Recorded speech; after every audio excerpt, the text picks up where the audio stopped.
In 1991, somewhere in the lush jungles of central Vietnam, a local logger found a mysterious hole among the foliage and bushes. He looked in there and felt a strong wind blowing into his face.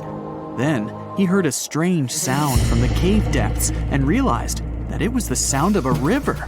The logger didn't check the cave, but decided to go back there with a flashlight and a rope. When he returned, he couldn't find the cave anywhere. He spent a few years searching for it. Finally, in the 2000s, the logger managed to locate it again. In 2009, he brought scientists to this place. They found out the cave, called Son Doong, is the largest in the world. There's so much space here that you'll hear a long echo if you shout. Son Doong's main passage reaches 660 feet in height in some places, which is more than half as tall as the Empire State Building. The area of the cave is so huge that an entire New York City block with 40-story skyscrapers would fit in there. There's a deep underground labyrinth under the jungles of Vietnam, hiding 3 of the largest caves in the world, and Son Doong is number 1 on this list. The vast space inside is filled with various plants, unique microclimates, and different landscapes. There's a real jungle growing underground. It became possible thanks to the collapsed ceiling in some places. It lets sunlight penetrate there from above. There are huge stalactites 250 feet high on the ceilings and walls, which is more than the length of a passenger Boeing. They've been here between hundreds of thousands and millions of years. Some limestone deposits are more than 450 million years old. It means they've existed since the time long before the dinosaurs. Besides the jungle, there are also many rivers in the cave. They were formed because of rainwater coming down from holes in the ceiling.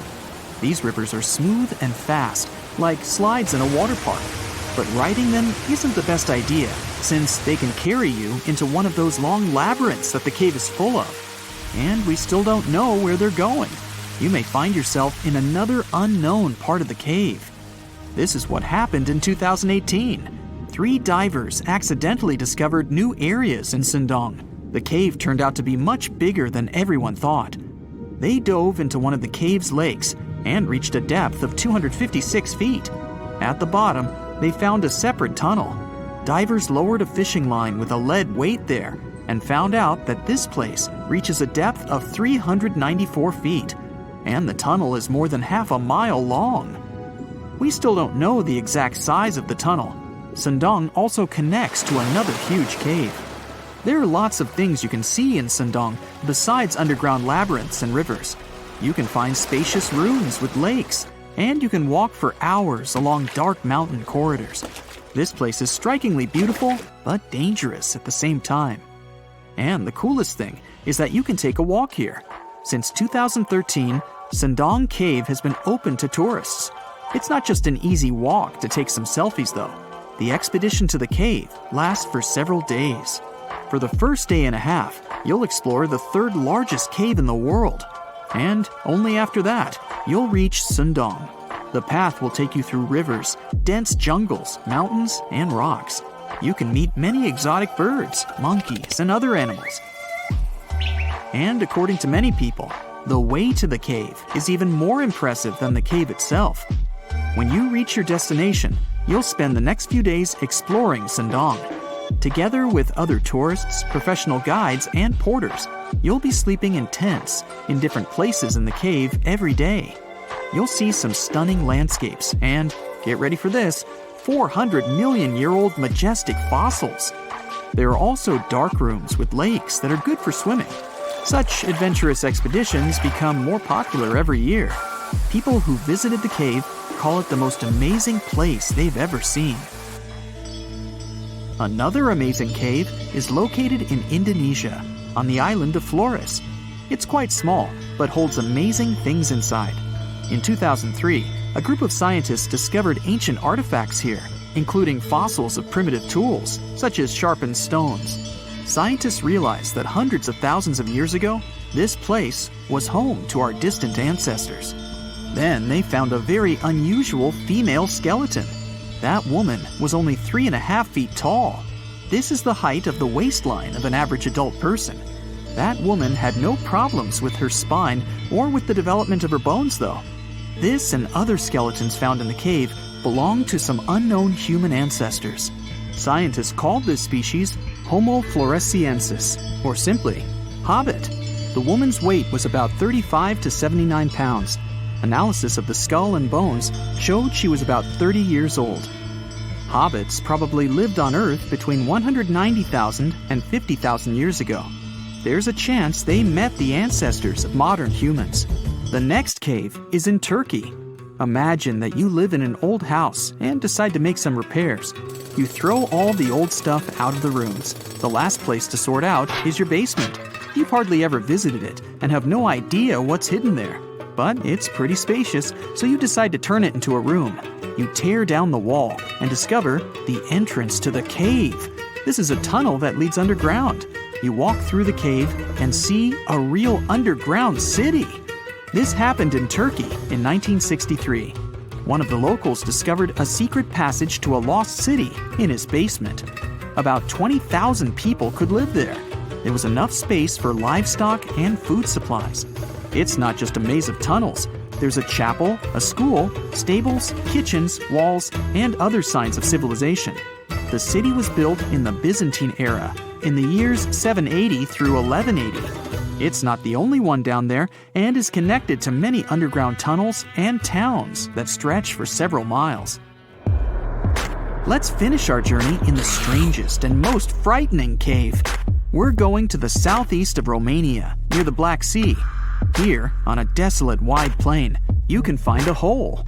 This is a tunnel leading deep underground.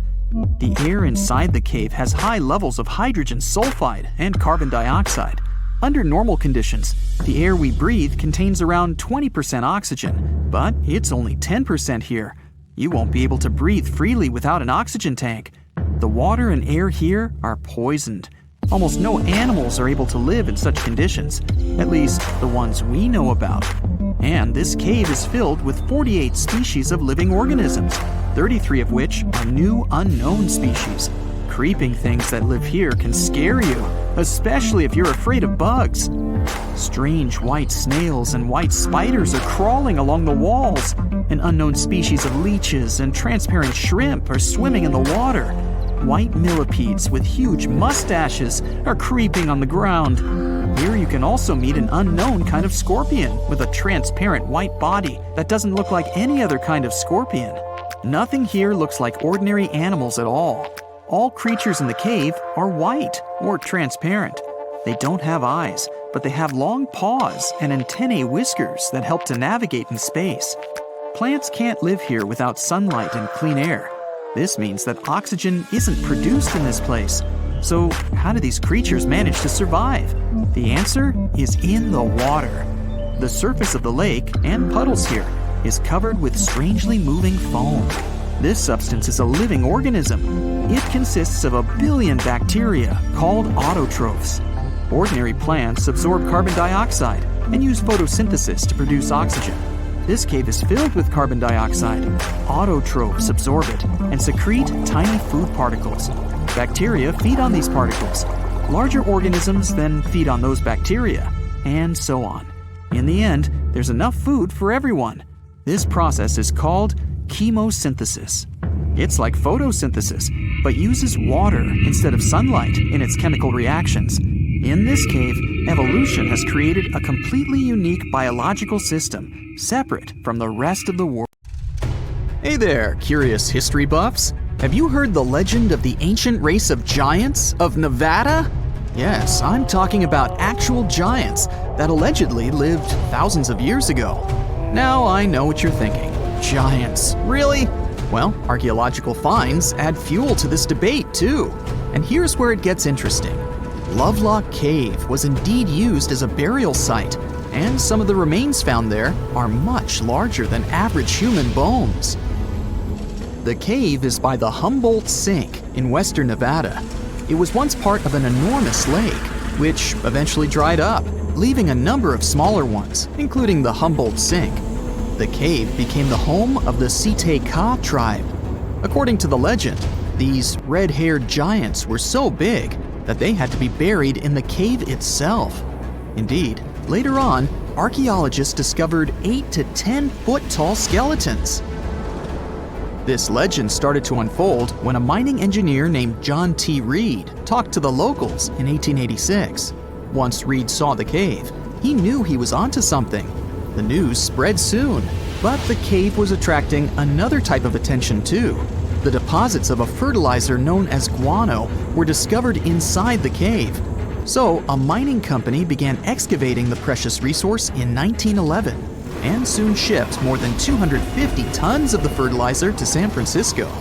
Unfortunately, some of the human remains and artifacts were neglected and lost in the mining process.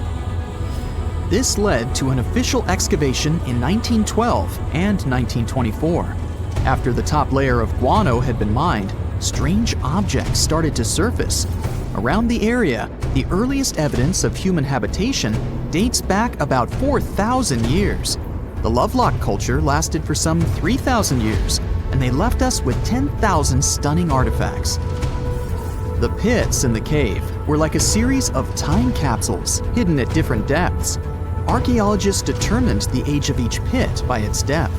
It turns out that many different groups used the cave for storage over a really long time, and the things they stored there give us a really cool glimpse into their cultures. It's like a giant ancient storage unit full of hidden treasures. What have the researchers found besides the giant bones, you might ask? Some other bodies were mummified using a method similar to the one applied by ancient Egyptians. These remains also had something in common with the bodies discovered as far south as Lake Titicaca. Both mummies had some red hair, yet there are scientists who believe this reddish hue is the result of the interaction with the environment in which the bodies stayed. So, while the story of the red-haired giants may be a wild and intriguing tale, not everyone is convinced. Some experts believe that the bones found in Lovelock Cave are simply the remains of prehistoric animals, like mammoths or sloths. But others insist that there's something more to the story. Other relics, such as finely crafted baskets and exquisite duck decoys made from tule fibers, were also found there. In any case, this cave is worth the attention it gets. By the way, you can still visit this cave today and see the pits of different depths with your own eyes. But let me tell you one thing, it's in a hot, dry, and isolated place. Archaeologists have made another discovery that seems to be straight out of a legend. They think they found the palace of the one and only Odysseus, who was the legendary Greek king of Ithaca and the hero of Homer's epic poem. Move over, Indiana Jones. We've got some real-life adventure happening here from around 1300 BCE. Apparently, this is the only palace mentioned in Homer's epic poems that hasn't been found. The excavations have been made on the Ionian Islands, and the view from the ruins found on the island of Ithaca are exactly as described in the Odyssey, says the professor who led the excavation team. Known to the ancient Romans as Ulysses, the Greek hero took 10 years to return home to Ithaca after the fall of Troy. For many years, Homer's other epic, called the Iliad, which tells the story of the protracted siege of Troy by the Greeks, was regarded as a myth too. But then, in the 1870s, Troy was rediscovered in modern-day Turkey's Çanakkale city. So, if they found Troy, who's to say they couldn't find Odysseus' home?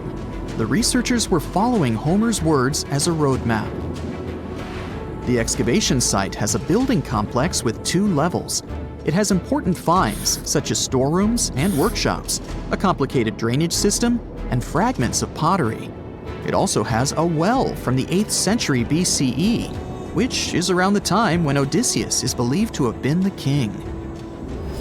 Yet, not everyone is convinced that the team has actually discovered the home of Odysseus.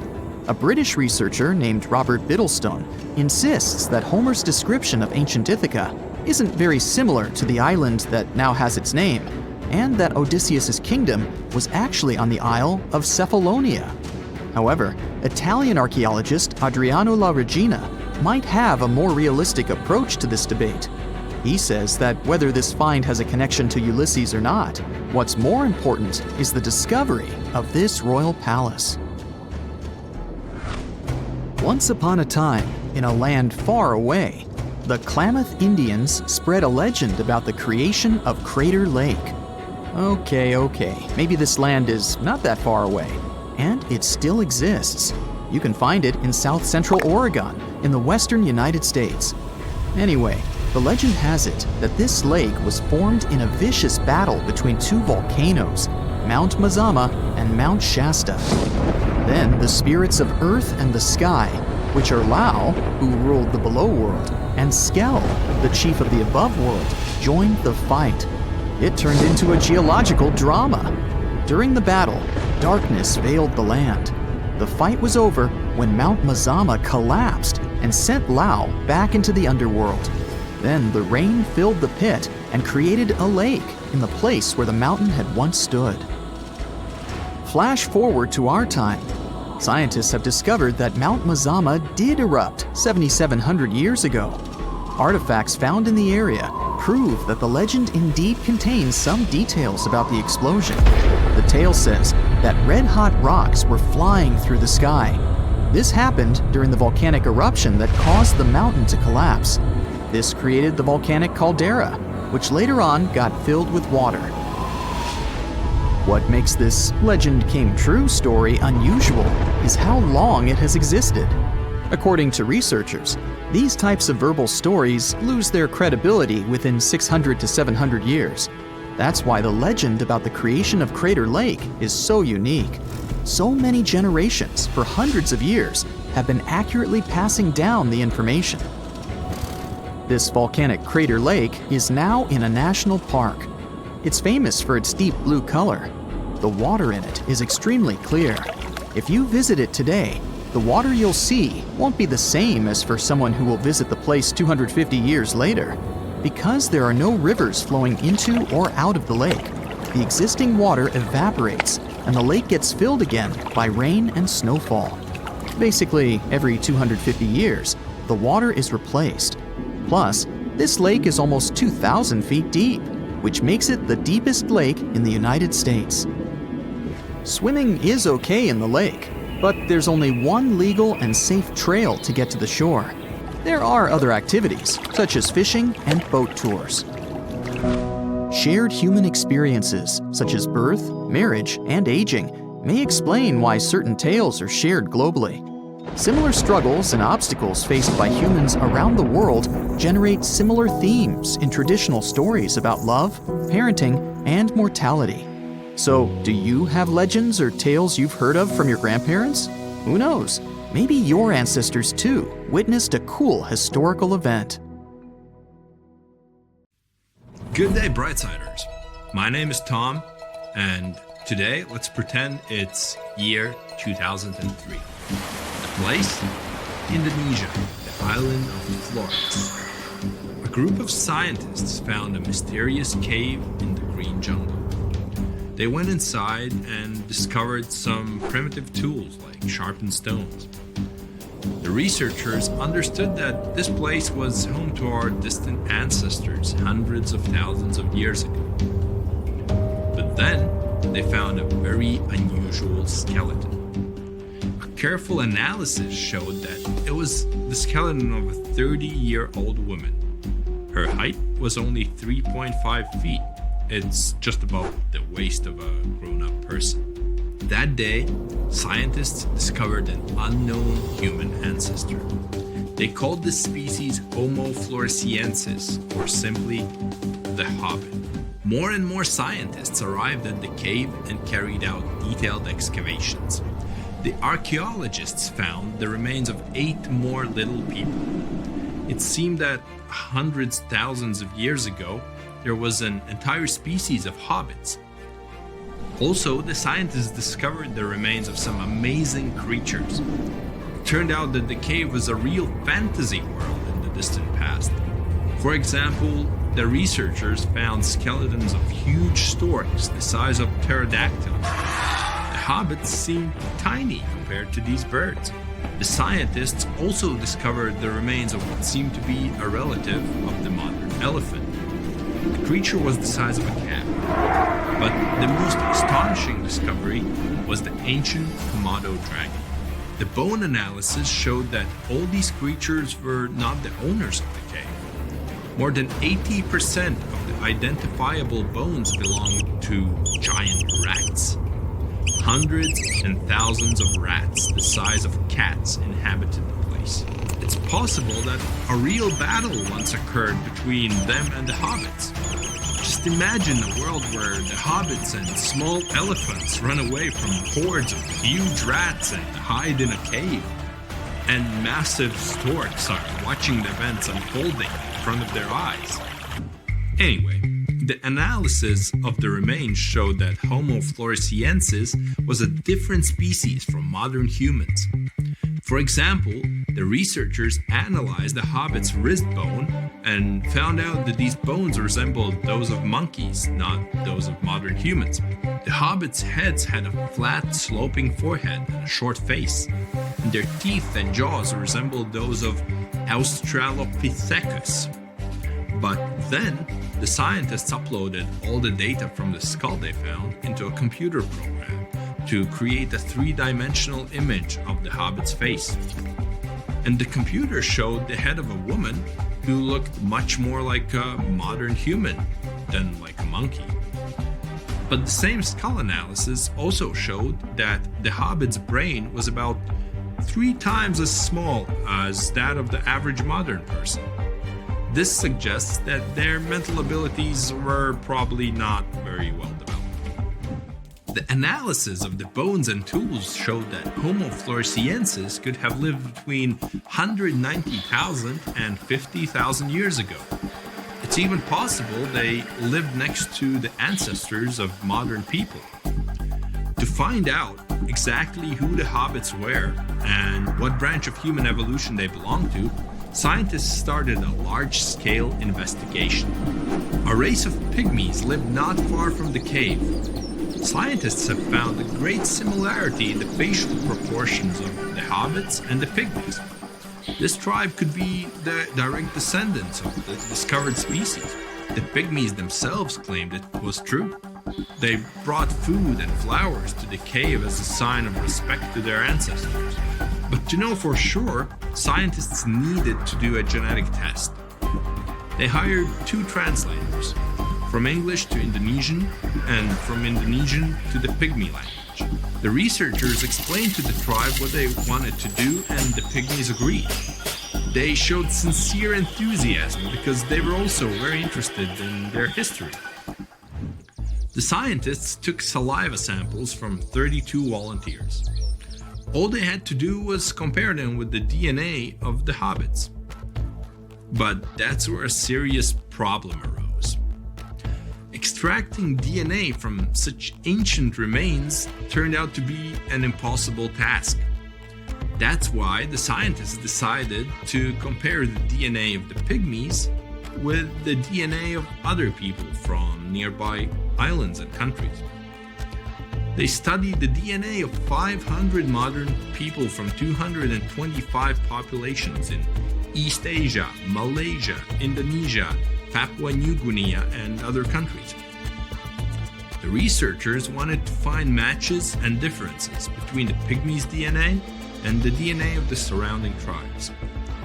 They also analyzed the history of the people from these areas and their migration patterns. When the investigation was over, the scientists had to admit they hadn't found any evidence that the pygmies had descended from the ancient hobbits. Homo floresiensis is likely a totally separate species, and its role in the development of modern humans is still unknown. The hobbits' height can be explained by such a phenomenon as insular dwarfism. Unique ecosystems appear on small and remote islands. There are often lots of food sources there, as well as there is a higher chance of survival thanks to the absence of dangerous animals. The climate contributes to development of an unusual ecosystem too. In such conditions, many living creatures become smaller. It happened to little hippos in Madagascar, and small elephants lived on the island of Flores.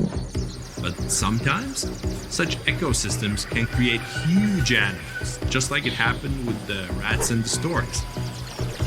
By the way, gigantic rats still live on the island. In the modern world, there's an unusual village inhabited by dwarfs.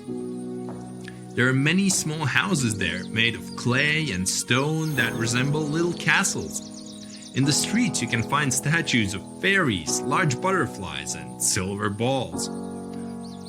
The locals wear strange costumes: knight's armor, princess dresses, green tunics, and yellow cloaks.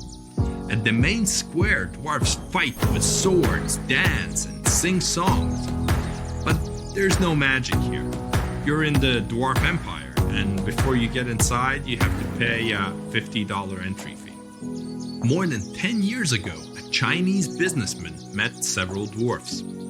They told him about the difficulties they've come across in the modern world. The businessman felt sympathy for these people and decided to invest $14 million in creating a themed town inhabited by dwarves. So in 2009, the World Eco Garden of Butterflies and the Dwarf Empire was born. About 100 people live in this place. Their height doesn't exceed 4.5 feet, and they're all younger than 50 years old. Every day, this place attracts hundreds of tourists. Thanks to this, dwarves have jobs and all the conditions for a good life. All employees of the village get a salary of several $100s per month, and they are also provided with free housing and free food. Many little people who have nowhere to go come to this place and find a new home and a new family. By the way, there's another village inhabited by dwarves in China.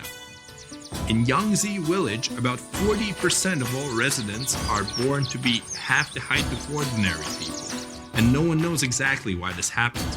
Some believe the reason is the high content of mercury in the soil and the presence of toxic gases in the air.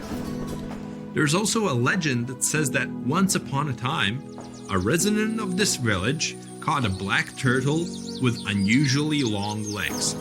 He decided to eat this creature, and because of this, the turtle cursed the village. Currently, the number of little people living there is decreasing, and new generations have regular height. Unfortunately, it's difficult to study this phenomenon because the place is closed to press and to visitors. 100 years ago, a small Iranian village existed, with its inhabitants no taller than 3 feet. And long before that, the inhabitants' height could reach 10 inches. This place is 1,500 years old and is considered the birthplace of dwarves. The short stature of people who lived there is associated with poor nutrition. The climate in the region is hot and dry, hence it was impossible to grow crops or breed cattle there. Mostly, they ate turnips and barley. The inhabitants of the village never tasted meat. Only in the 20th century, when roads were built and cars became available, it became possible to bring better food there. Now, about 700 people live in the village and they are all of average height. But small houses made of stone and clay are the proof that dwarves lived there. Such houses are easier to build and heat, but the most important thing is they were invisible to foreign conquerors. The residents hoped that the unique architecture of the place might one day attract more tourists. Thank you for watching. My name is Tom, and see you in the next video where we continue to learn every day together with BrightSide. Bye. Strange and amazing items are discovered often, but figuring out what our ancestors were up to is pretty tough. Especially when all you have are just some rusty cups and cave drawings. It's no surprise that even the experts in lab coats sometimes make mistakes. But it's not just about dusty plates and huge stones. Sometimes there's even humans with large heads. So grab your digging tools and let's travel back to ancient times to explore incredible societies that even scientists can't fully explain. Sardinia may look idyllic now, but I'm not gonna lie, I wouldn't fancy visiting it 3,000 years ago. Rumor has it, terrible giants roamed around this island back then.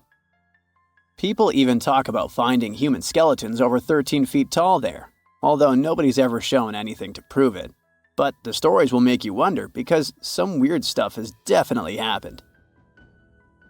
In 1974, over 5,000 pieces of broken stone artifacts were found in a part of the island called Monte Prama, but instead of being displayed in a museum, they were locked up in an underground vault for about 30 years.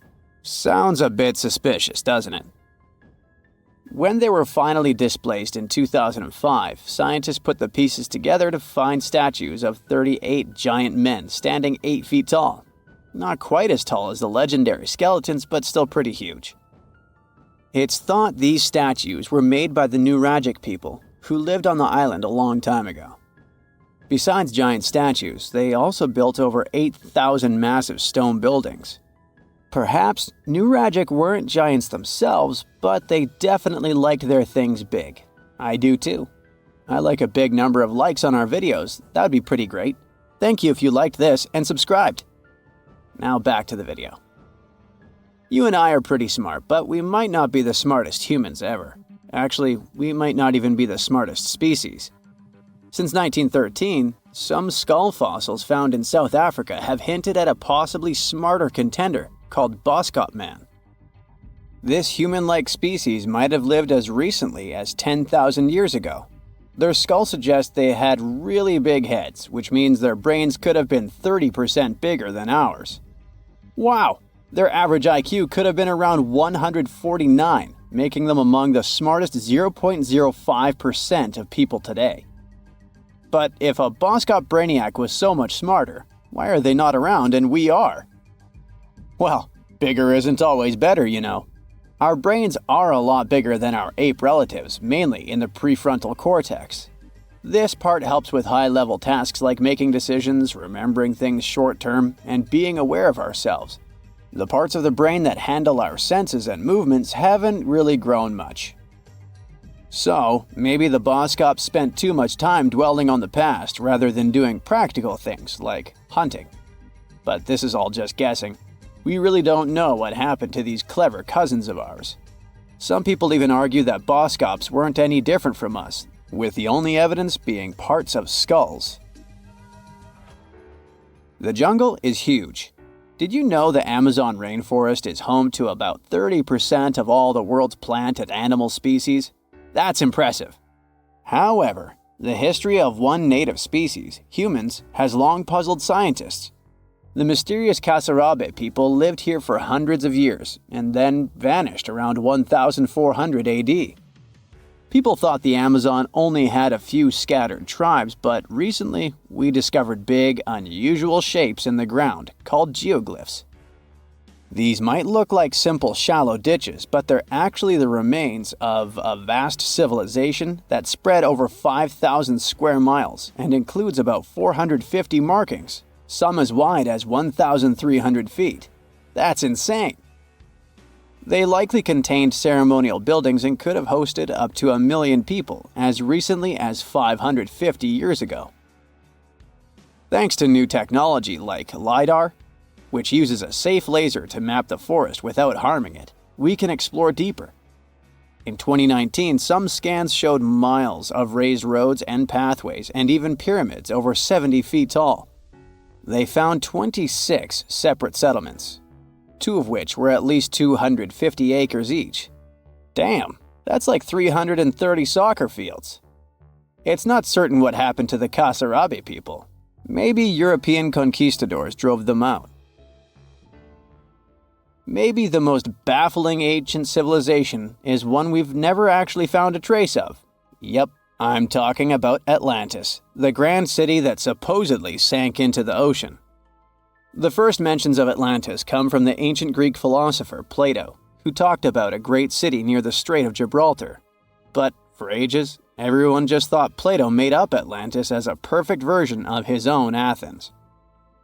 So why, about 12,000 years after it supposedly vanished, do we still wonder if it might be real? Well, in the 19th century, U.S. Congressman Ignatius Donnelly wrote a book giving 13 reasons why he thought Atlantis was more than just a myth. Then, in 1965, some folks thought they actually found Atlantis when they discovered the Richat structure, a massive 25-mile-wide dome in Mauritania, Africa. It's so big that you can see the whole thing from space. 2 astronauts flying over the Sahara Desert spotted this giant eye staring back at them and thought they'd made the discovery of a lifetime. Unfortunately, there's no solid evidence linking this structure to Atlantis. It's believed to have formed from volcanic activity about 100 million years ago. But it does look suspicious, doesn't it? Still, we're no closer to knowing the truth.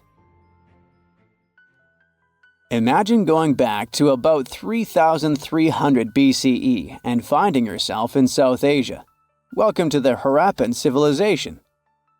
These people were way ahead of their time. They had cities like Harappa and Mohenjo-Daro, complete with baked brick houses, sophisticated drainage systems, and even public baths.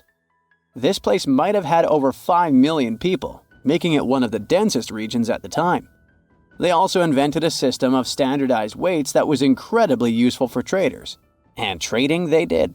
These people had connections stretching all the way to the Middle East, thanks to their great skills in metallurgy. They even had a form of ancient branding. The seals were used to stamp clay on trade goods. Despite being so advanced with a thriving urban life, there's a whole bunch of mystery shrouding their language and script. We've got bits and pieces of their writing, but no one's deciphered them yet, even with all the technology we have today. We also still don't know how exactly their society worked. It looks like they didn't flaunt their social status as much as other civilizations. No grand palaces or massive monuments.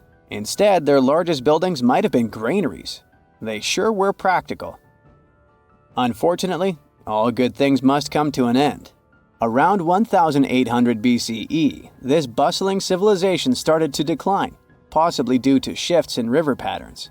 As the environment changed, the Harappans packed up, moving towards more hospitable lands. Ever heard of the Minotaur? The beast with a bull's head and a man's body, hunting the bravest travelers in a massive maze. Well, this wasn't just any old tale. It was one of the most popular dramas of the ancient world. And it was inspired by this place, the island of Crete. The Minoans lived here during the Bronze Age. They had stunning palaces, amazing frescoes, and a culture so rich it still fascinates historians to this day. They built places like Knossos, which was so complex with its multi-story buildings and elaborate hallways that it might have inspired the whole labyrinth myth. Their engineering was so ahead of its time that even their drainage systems were more advanced than what many of us have today.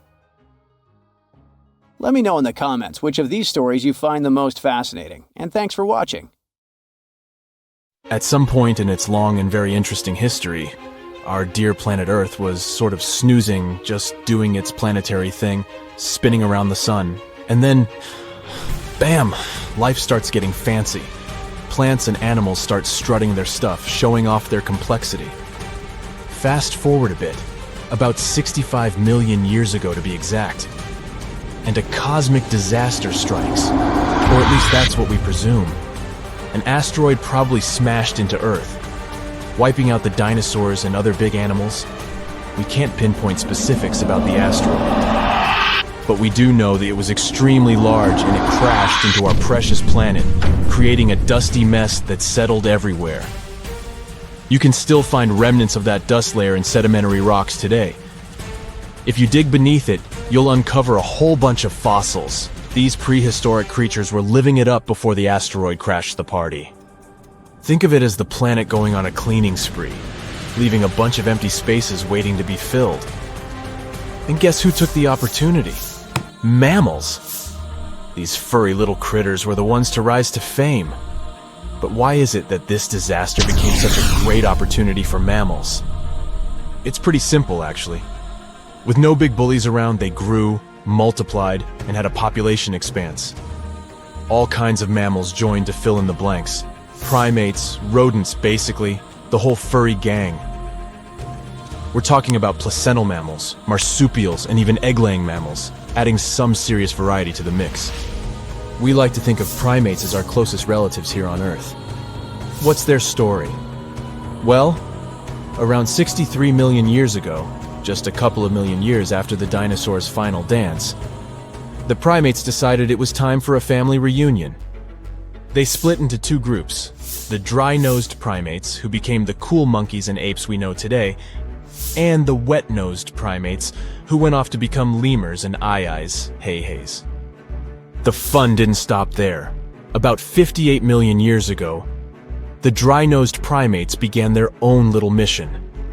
One special guest called the tarsier, arrived on the scene, featuring big eyes that were perfect for late-night shenanigans.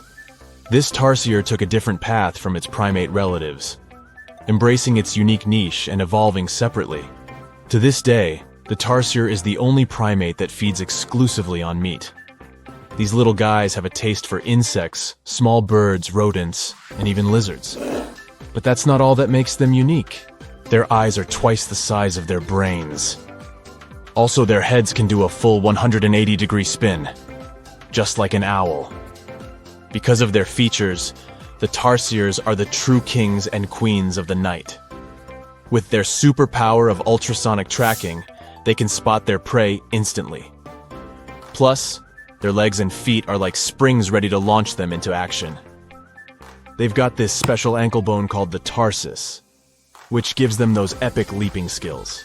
Hence the name, if you were wondering. But let's leave these little critters to rest and get back to our story, shall we? About 55 million years ago, the Earth cranked up the heat, literally. This sudden hot pod was a bit too much for many deep ocean dwellers and plants to handle, and they bid their farewells. But hey, every goodbye is an opportunity for something new, right? The oceanic mammals known as cetaceans, saw their chance and took it. They splashed into those empty niches, becoming the rulers of the sea. In this category of creatures, you can find the blue whale and the dolphin. A special primate guest made an appearance around 47 million years ago. Scientists now affectionately call the fossil of such a creature Ida. This little wonder caused quite a stir, initially hailed as the missing link in human evolution. But here's the hilarious part. It turned out Ida was not one of us dry-nosed primates, but a cheeky wet-nosed one. Moving forward to 40 million years ago. This is when another big event happened in the primate world. The New World monkeys, our distant cousins, decided to take a different path and branch off from our lineage of Old World monkeys. They packed their bags and set off to conquer South America, where they're still living it up today. What's the difference between the two, you might ask? Well, one crucial thing that sets them apart is the fact that the Old World monkeys had nostrils that pointed downwards. Around 25 million years ago, another troop of apes entered the scene, and these guys had something special, the lack of a tail. These unique creatures would go on to become our closest relatives. We're talking apes and great apes, the cool gang who share a whole lot of genetic similarities with us. The first ape to break free from the monkey madness was the gibbon. About 18 million years ago is when this little acrobat swung into the picture. A few million years later, the great apes made their grand entrance too.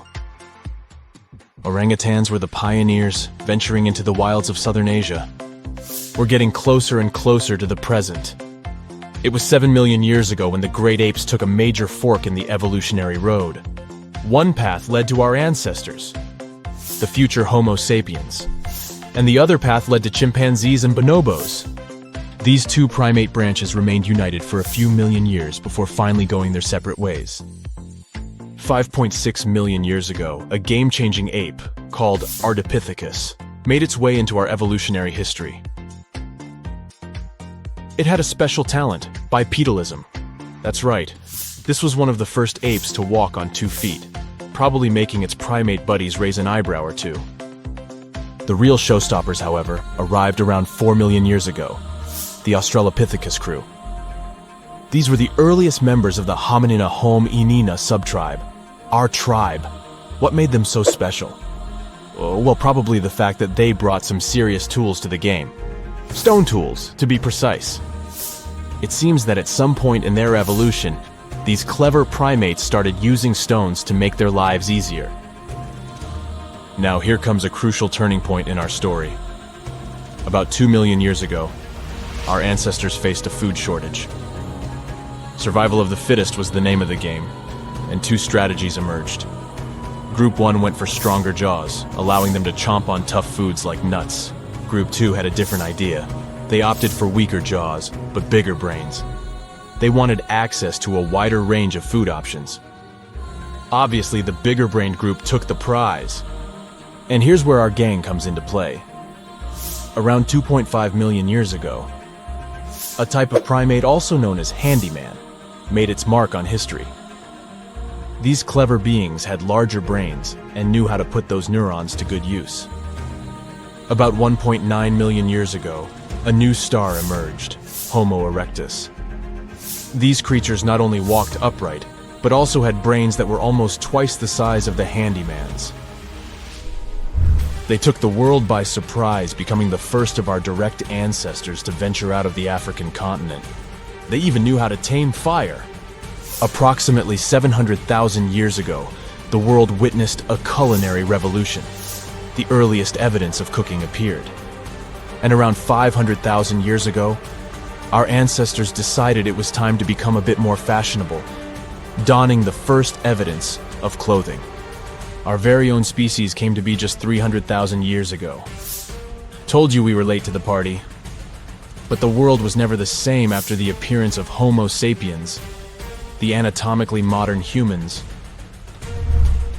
Alongside our other relatives, we emerged, ready to conquer the world with our innovative minds and complex societies. The exact path of our evolution remains a bit of a mystery. But what we do know for sure is that Neanderthals joined the party around at some point too. As Homo sapiens flourished, so did our capacity for language. Modern speech is believed to have emerged almost hand in hand with our species. We started expressing ourselves, sharing stories, and shaping the world with our words. So, there you have it. It took 13.8 billion years of cosmic history for humans to make their entrance. Think about it.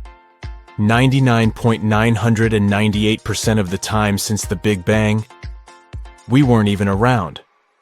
Our species, Homo sapiens, is the toddler of the Earth's family, existing for just the tiniest fraction of the universe's timeline.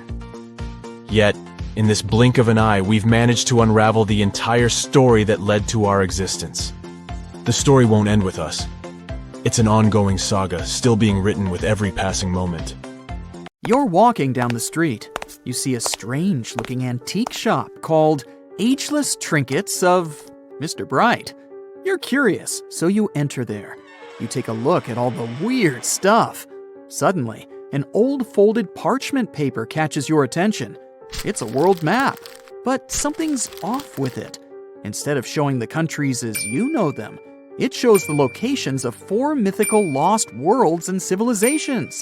Mr. Bright, the shop owner, comes next to you after realizing your shock. This map won't let you find these places or anything, but I can explain to you the legends behind them if you want, he says. Let me begin with Atlantis. You might know it as Aquaman's underwater kingdom, but Atlantis, the fictional island, was actually first introduced in 2 of Plato's works. According to him, Atlantis was a highly advanced civilization that existed about 9,000 years before his own time, and its story had been passed down by poets, authors, and others. He wrote about Atlantis and its citizens to give a moral lesson and to teach about the dangers of arrogance, as well as the eventual downfall of those who are after too much power. In his dialogues, Plato stated that Atlantis was a great and powerful empire that was respected in all parts of the world. It was founded by beings who were half deities and half human, and became a great naval power after a while. Being an island filled with gold, silver, and other precious metals certainly helped their case. But besides that, it was also known for its breathtaking architecture and state-of-the-art technology, as well as its countless rare and exotic wild animals. Atlanteans were proud of their great achievements and the perfection of their civilization, but their excessive pride was going to bring their downfall. They believed they were so superior that they could gain control over any nation. This led them to launch a series of invasions. They conquered many of the Mediterranean lands, but when it was time to enter Athens, Athenians pushed back with an extraordinary force, so the Atlanteans were finally defeated.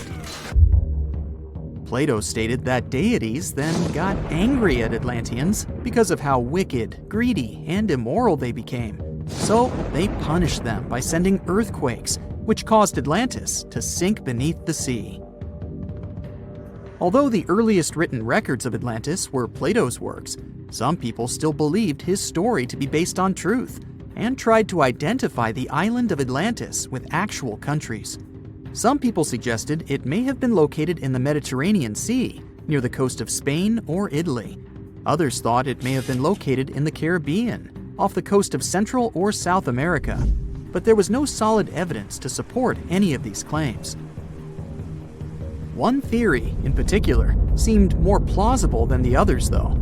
Located in the Aegean Sea, the island of Santorini was the home of a highly advanced Minoan society.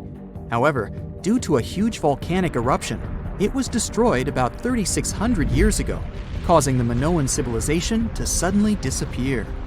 These similarities between the fictional Atlanteans and the historical Minoans made Santorini a good candidate for the speculations.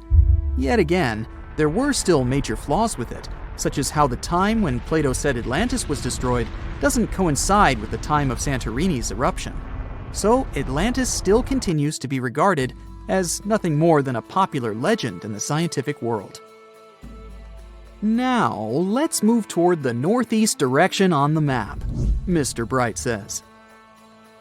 According to Celtic Breton mythology, there once was a magnificent city called Ys, also known as Caris, that towered over Douarnenez Bay in France's Brittany region. It was the most wealthy city in the entire Atlantic. It was especially famous for its beautiful gardens and buildings, and its citizens were all living comfortably and happily there.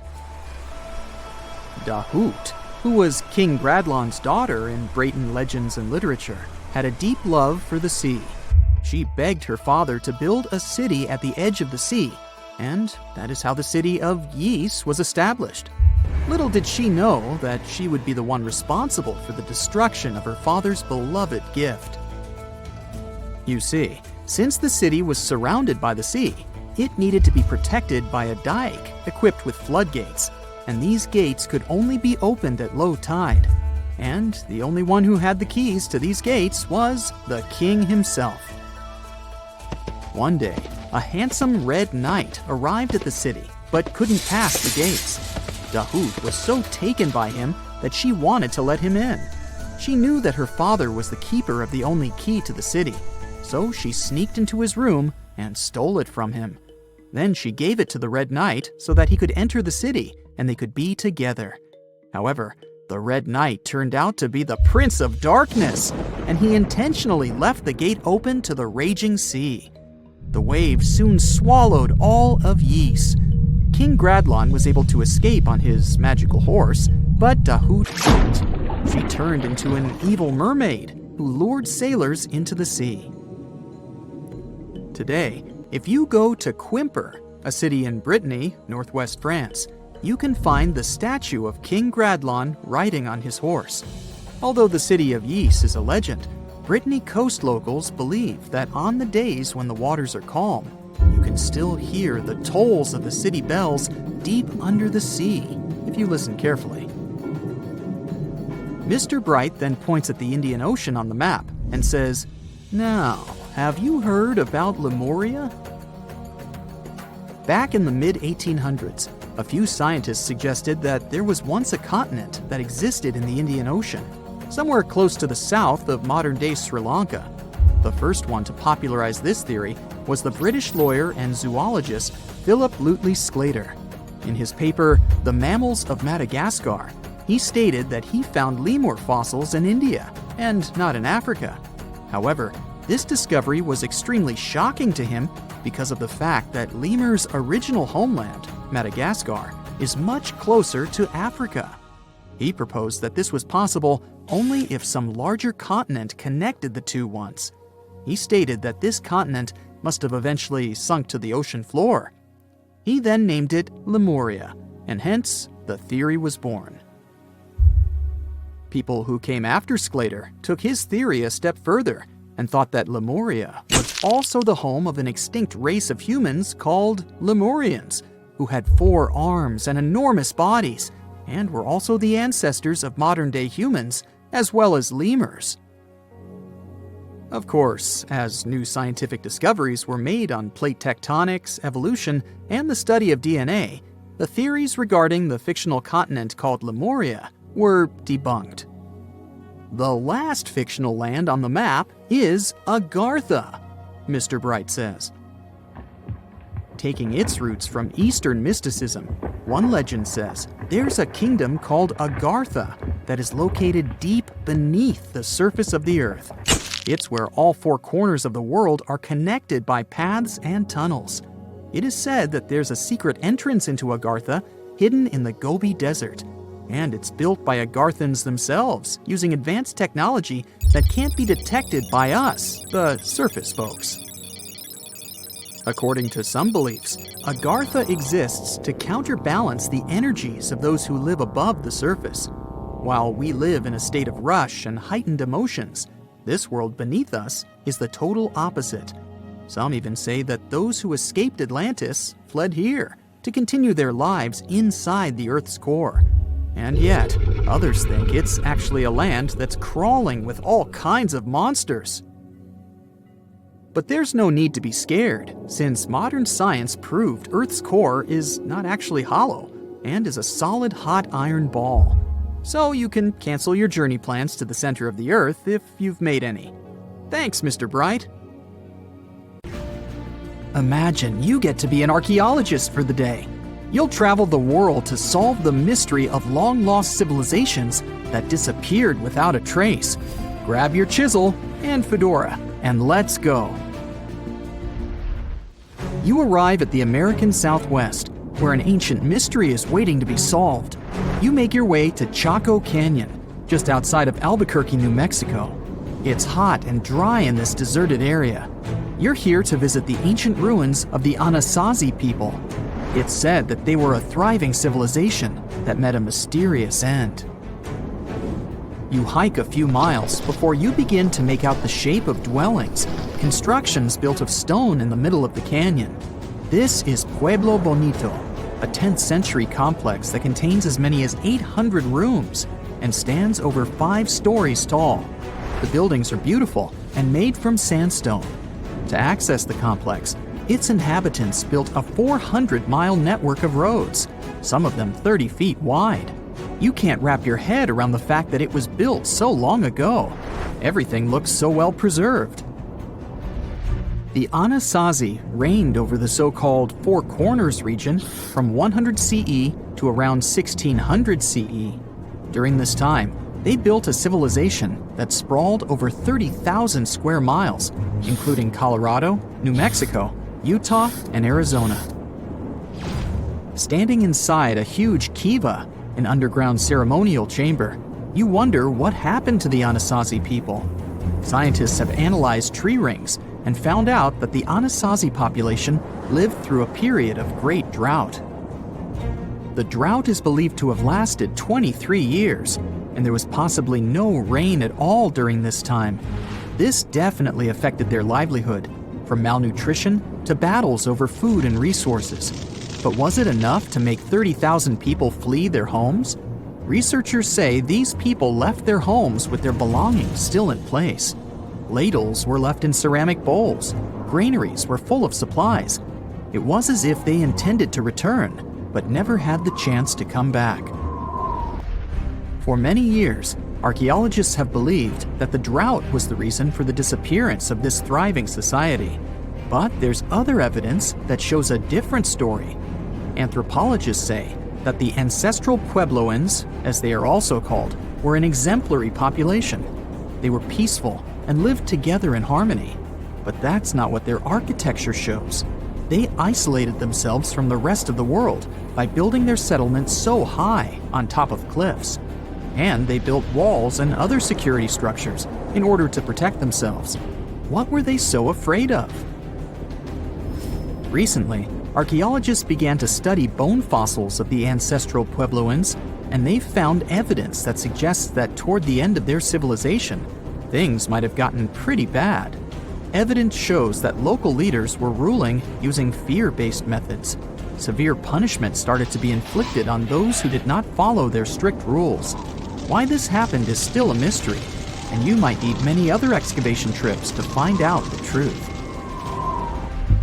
It's lucky that your next destination is really close by. Still in New Mexico, you'll visit the Blackwater Draw.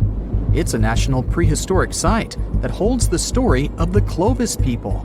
You're shocked to find out that the Clovis are possibly the oldest humans to have inhabited the U.S. They were the first humans to allegedly cross the Bering Strait and follow the ice-free trails down to the U.S.'s southern plains. Try to picture what this area looked like when the Clovis people roamed this land. A huge spring-fed lake with mammoths, giant sloths, saber-toothed tigers, and bison much bigger than the ones we have today wandering around. The archaeological site you're visiting shows that the Clovis population were big game hunters. You're able to identify the bones of several mammoths and even the stone tools that our prehistoric ancestors used to hunt them. Some of these date back to 13,000 years ago, aka the end of the last ice age. You're presented with two possible theories on the disappearance of the Clovis population. It's possible that during the final 1,500 years of the last ice age, changes in climate caused a shortage of food. Scientists also believe that this situation was worsened by overhunting. Another theory suggests that a large meteor hit North America, and this was enough to alter the climate and make the Clovis people migrate southward to try to survive. But the truth is, there's no evidence that any of that happened. Next, you'll fly to the Pacific Ocean, to the mysterious Easter Island. This place has left us with many questions, from the building of 13-foot-high face statues to the sudden disappearance of the Rapanui people who inhabited the area. You approach the island at Anakina, a white sandy beach on the island's northern shore. Researchers believe this area was one of the first settlements of the Rapanui. You could say you're standing at the end of the world, as you're over 3,000 miles away from South America and 1,000 miles away from the nearest island. Around 800 CE, when the first humans arrived, the island was an oasis. Today, the area is mostly deserted. You get your first clue on the fall of the Rapanui from an excavation pit you open at the beach. There's clear evidence of human presence: charcoal, tools, and bones, some of them belonging to rats. Bingo! When humans arrived at Easter Island, they brought along rodent companions. They probably didn't know this at the time, but these rodents would contribute largely to their demise. Rats love palm trees, which helped to deforest the natural vegetation of the island gradually over the years. But there's another clue. Looking into genetic data, you discover that South Americans came into contact with the Rapanui around 1722. What might have happened to this population is the same that happened to other more isolated groups. The contact with foreign groups brought about diseases that possibly led to the end of the Rapanui. To finish off your trip, you're headed to Cambodia. The country was once home to the great Khmer Empire from the 9th century CE to the 15th century CE. The ruins of this place are magnificent. Your main excavation site is the Plains of Angkor, built alongside the Mekong River. This huge site was the most important Khmer city at the time. Just FYI, Angkor actually means capital city in the Khmer language. The Khmer were able to build a huge network of roads connecting Angkor with the rest of the empire. And it's believed that up to 1 million people were spread throughout the Khmer Empire at its peak days. It was the largest pre-industrial city in the entire world. It's comparable in size to modern-day Los Angeles, just so you can get an idea. The Khmers were also master builders and engineers. They managed to build a complex irrigation system that helped their rice farming through the centuries. And to connect their cities, they built almost 500 miles of intricate highways and bridges. Oh, and not to mention the complex architecture of their religious buildings, such as Angkor Wat, one of today's most visited tourist sites in Cambodia. It took over 30 years to build, and it spreads over almost 500 acres. Back in the day, its towers were probably decorated with gold, but today, the site is a maze of vine-covered temples. Like your fellow researchers that came here before you, you're unsure of what caused this civilization to be wiped off the map. One possible guess has to do with the climate in the region. Strong monsoons might have caused massive floods and severe damage to the infrastructure, especially to the water system the Khmer people heavily relied on to survive. But another reason could have been regional conflict and immigration. Toward the end of the 15th century, the empire started to decline in numbers, and this could have weakened its strong power. You might not go home with many answers, but you've certainly learned a lot, huh? It's the first day of your long-awaited trip to the Amazon forest. You flew all the way to South America. More specifically, you landed in the city of Manaus. It's the heart of the Brazilian Amazon. So far, you've traveled by air, car, and now water. You are on a tiny boat, moving through the dark waters of the Amazon River. Yes, the river is also called the Amazon. And just FYI, it's the second longest river in the world. It loses only to the Nile River in Egypt. The Amazon sprawls for an impressive 2,700 square miles, beginning in Peru and ending only when it meets the Atlantic Ocean off the coast of Brazil. To get a closer look at the forest, you decide to start by exploring it by boat. First up, you watch some piranha fishing. You can even try to catch one yourself if you like. As you may know, piranhas are carnivorous fish that inhabit the Amazon River, so it might not be your best option to go swimming in these waters. One of the most emblematic species of alligators present in the Amazon River basin is the broad-snouted caiman. It looks pretty much like a regular alligator, except for the fact that it has a yellow chin.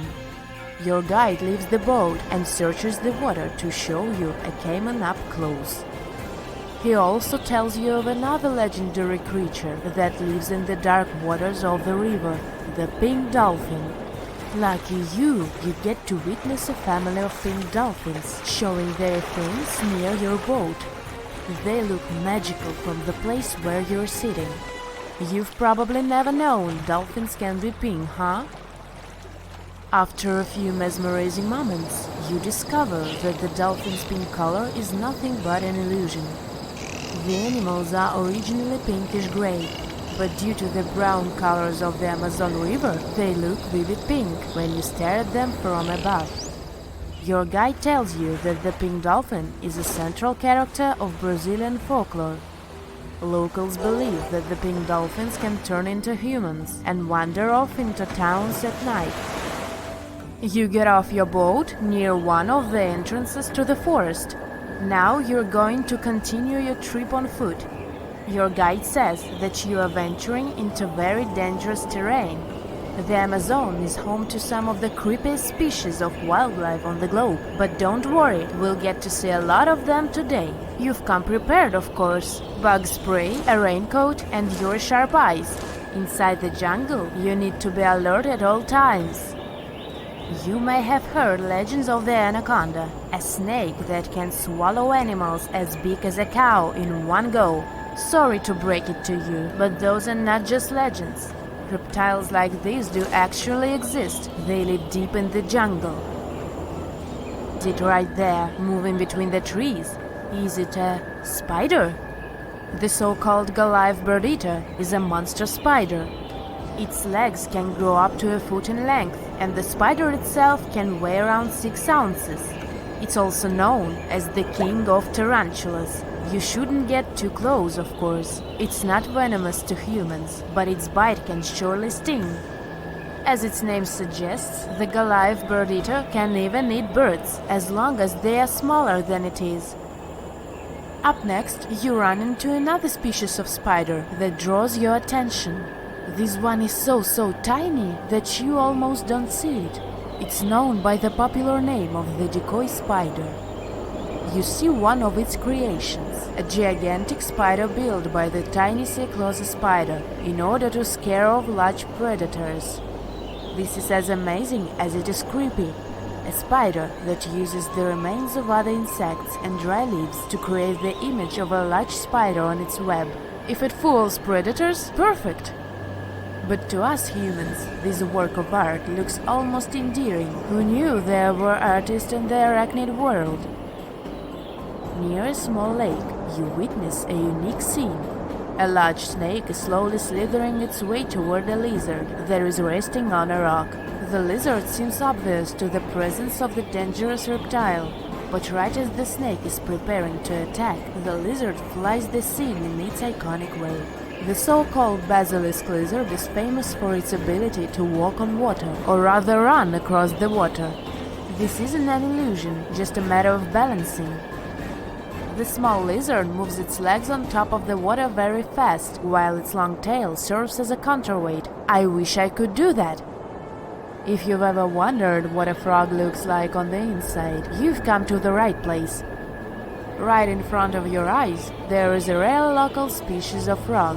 It's known as the glass frog. This species of amphibian has a type of transparent skin that is completely see-through. In other words, you can see the frog's interior with astounding clarity. It's as if you had X-ray vision. Moving on with your journey, soon you come across a pond. Floating on its water is probably the biggest water lily you've ever seen in your life. These huge plants are also known as the Victoria Amazonica. They can measure up to 8 feet across and hold the weight of a grown-up person.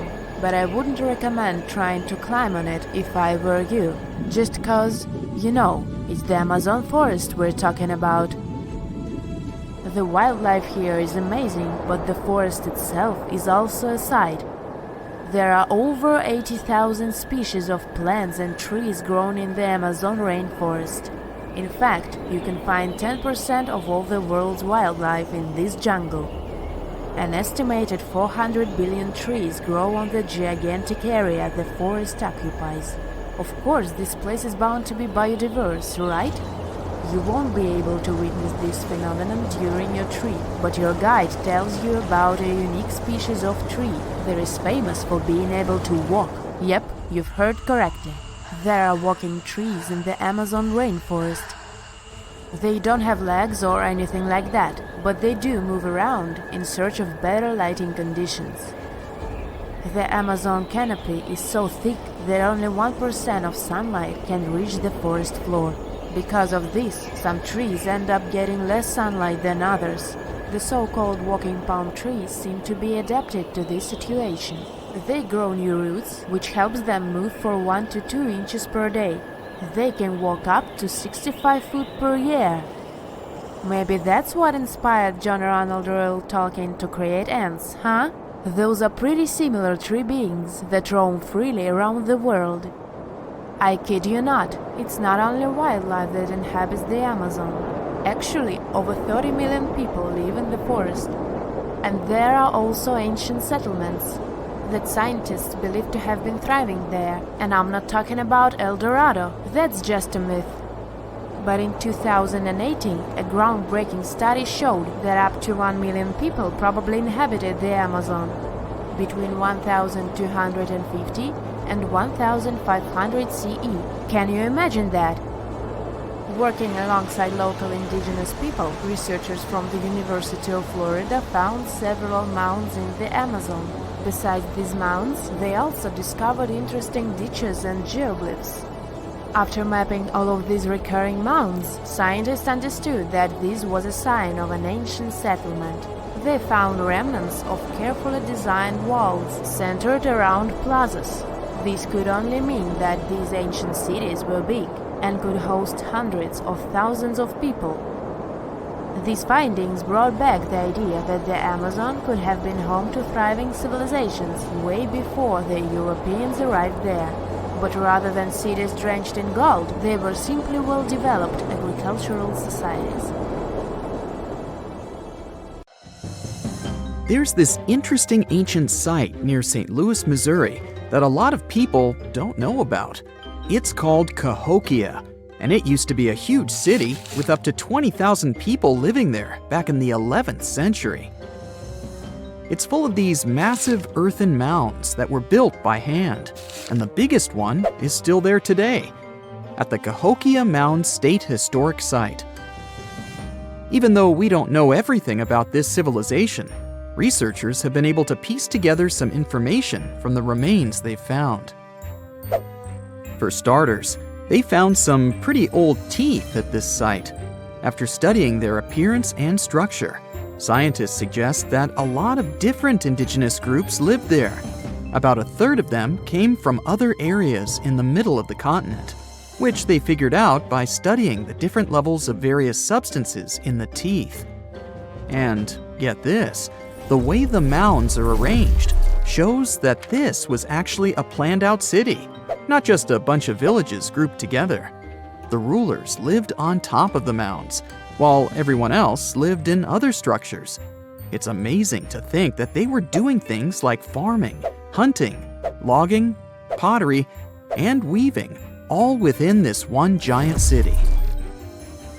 Right in the middle of Cahokia, there was this giant mound that was about 100 feet tall, and around it, there was this huge wooden fence.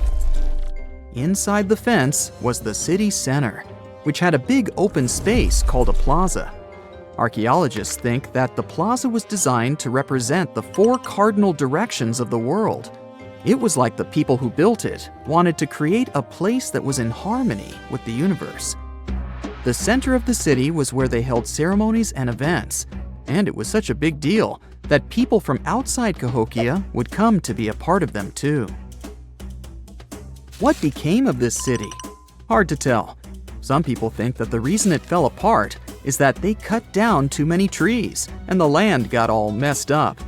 Other scientists believe that's not true, because the soil was still in pretty good shape after the city was gone. The Europeans were not even around at that time, so they couldn't have influenced the downfall of Cahokia either. There's also one theory that suggests there were fights with other communities that caused the city to collapse. These days, there are over 65 preserved mounds, and you can even climb the steps of the tallest one. The best part is that local authorities are thinking of making it a national park, so you should totally plan to visit before it gets too crowded. Mohenjo Daro is another lost ancient city that's still surrounded by mystery.